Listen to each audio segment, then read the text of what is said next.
comical how stagnant the iPad mini has been in recent years. The 2019 version got an upgraded processor and a slightly nicer display, but essentially looked the same as the tablet that originally debuted in 2012. But that hasn't stopped the iPad mini from gaining a loyal following, and we even called the last one our favorite small tablet. Now it appears that Apple's giving the tablet the love that its devotees have been asking for. It's the most significant update the mini has received in years, and Apple's hoping you'll pay extra for it. The 2021 iPad mini starts at $499, $100 more than before. And with that, Apple is squashing any notions that smaller means lesser.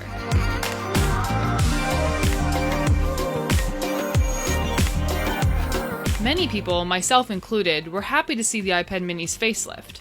It has an 8.3-inch all-screen design, which has slightly thicker bezels than the iPad Pros. It's not a huge difference, but it's more noticeable when you're working with a smaller tablet.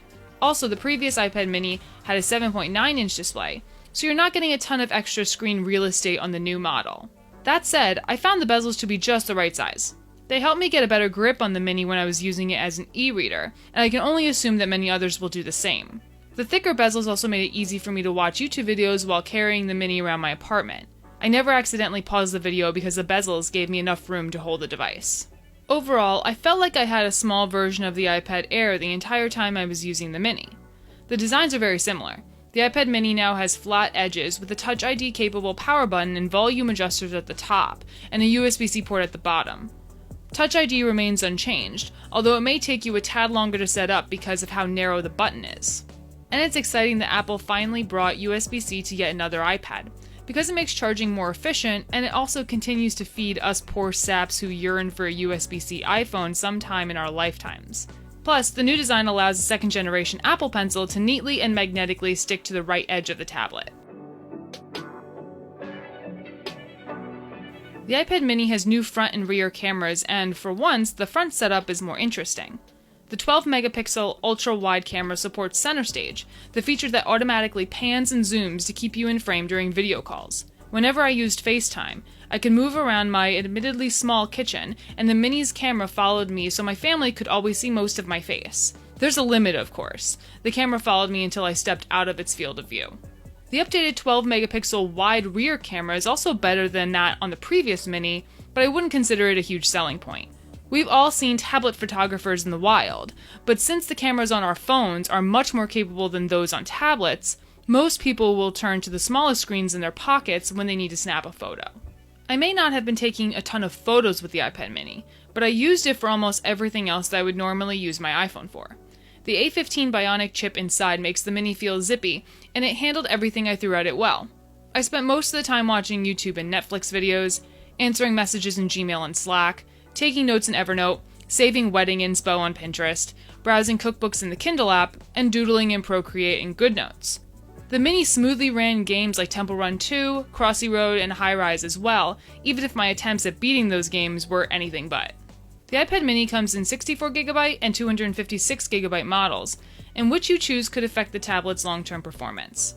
But it's worth noting that the 256GB model is a whopping $150 more than the base. That's a significant difference in both capacity and cost, and it follows an unfortunate pattern in the iPad lineup. You'll find the same pricing structure in the iPad Air configurations.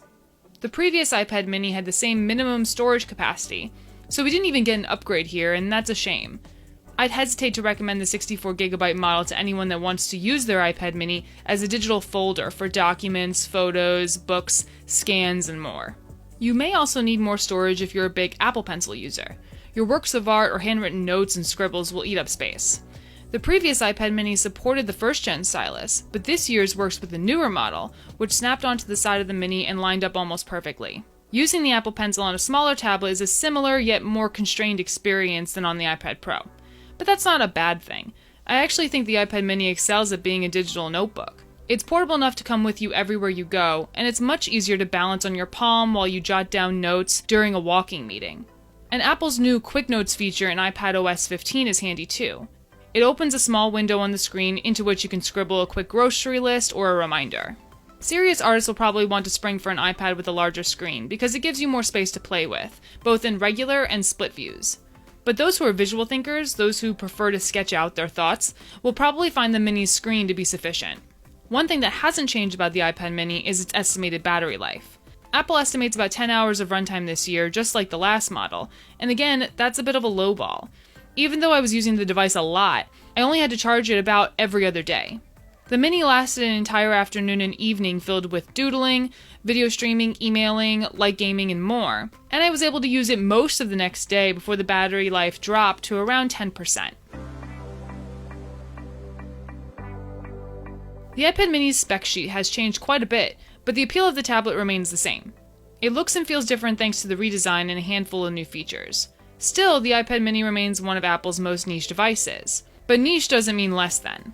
With the iPad mini so similar to the iPad Air, you won't be sacrificing much by choosing it. However, I don't think most people will look at all the new perks, like a camera with center stage, USB-C charging, and even the A15 Bionic chip, and be persuaded to choose the iPad mini over another Apple tablet. What it will come down to, as always, is size. You probably already know if an 8-inch tablet has a place in your life, and for those looking specifically for something of this size, the iPad mini remains the best there is.